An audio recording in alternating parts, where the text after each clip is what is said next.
ఇటు ఎండమంట అటు పెట్రోల్ తంట బంకుల దగ్గర క్యూ లైన్లలో నరకం చూస్తున్నారు జనము. ఆయిల్ కంపెనీల నుంచి డీలర్లకి సరఫరా తగ్గడంతో ఏపీ తెలంగాణలో రెట్టింపయ్యాయి పెట్రోల్ డీజిల్ కష్టాలు. తెలంగాణలో 25%, ఏపీలో 20% బంకులు క్లోజ్ అయ్యాయి.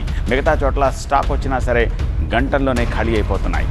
కొన్ని చోట్ల బంకుల్లో పెట్రోల్ డీజిల్కి రేషన్ ఇస్తున్నారు. ఫుల్ ట్యాంక్కి బదులు ఇన్ని లీటర్లు అనే కండిషన్ తోటి బంకుల దగ్గర క్యూ లైన్లు త్వరగా క్లియర్ చేసే ప్రయత్నాలు జరుగుతున్నాయి. ఇలా అయితే ఆటోలు, క్యాబ్లు ఎలా నడపాలంటున్నారు డ్రైవర్లు. జీవనాధారంపై ప్రభావం చూపిస్తోందంటూ ఆందోళన కలిగిస్తుంది.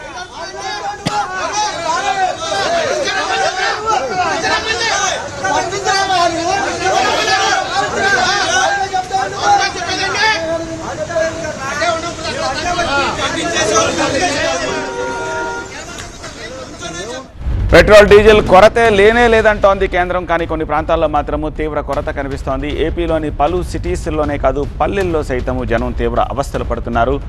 కడప జిల్లా బద్వేల్లో పెట్రోల్ డీజిల్ని బ్లాక్లోకి తరలించి అమ్ముతున్నట్టుగా ఆరోపిస్తున్నారు వాహనదారులు. వాహనాలకు పెట్రోల్ డీజిల్ కొట్టకుండా బంకులకు సంబంధించిన వాళ్లే డ్రమ్ముల్లో నింపుకొని తీసుకెళ్తున్నారని అంటున్నారు. లీటర్కి 20 నుంచి 30 రూపాయలు అదనంగా వసూలు చేస్తూ అడ్డదారిలో అమ్ముకుంటున్నారని ఆరోపిస్తున్నారు.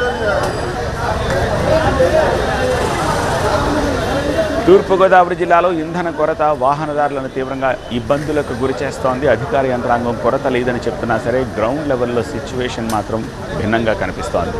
వరి రైతు కోత మిషన్లకు డీజిల్ లేకపోవడంతో తీవ్ర ఆవేదన వ్యక్తం చేస్తున్నారు. డీజిల్ కొరతతో తిరుపతిలో వాహనదారులు తీవ్ర ఇబ్బందులు పడుతున్నారు. కొన్ని బంకుల్లో మాత్రం డీజిల్ దొరుకుతూ ఉండడంతో పొడవున లైన్లు కనిపిస్తున్నాయి. నిబంధనలకు విరుద్ధంగా డ్రమ్ములు, బాటిల్స్లో డీజిల్ అమ్ముతుండడంపై వాహనదారులు ఆగ్రహం వ్యక్తం చేస్తున్నారు.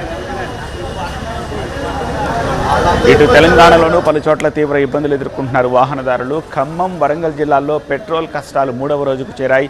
ఆయిల్ కంపెనీలు డీలర్లకు అప్పు ఇవ్వకపోవడంతో తీవ్ర కొరత ఏర్పడుతోంది. నల్గొండలోనూ ఇదే పరిస్థితి కనపడుతోంది.